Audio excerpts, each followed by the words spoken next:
Batangas City.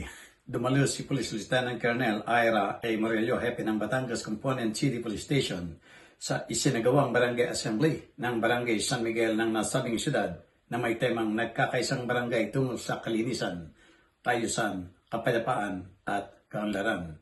Dumalo mga opisyal ng barangay, mga kinatawan ng iba't ibang sektor at mga residente upang talakayin ang mahalagang programa, proyekto at inisyatibo na naglalayong mapapanatili ang kalinisan, kaayusan at kapayapaan sa komunidad.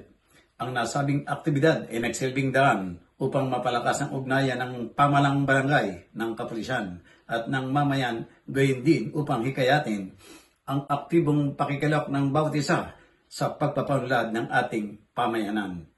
Sa magitan ng pagkakaisa at pagtutulungan, makakamit natin ang isang mas ligtas, maayos at maunlad na barangay para sa lahat.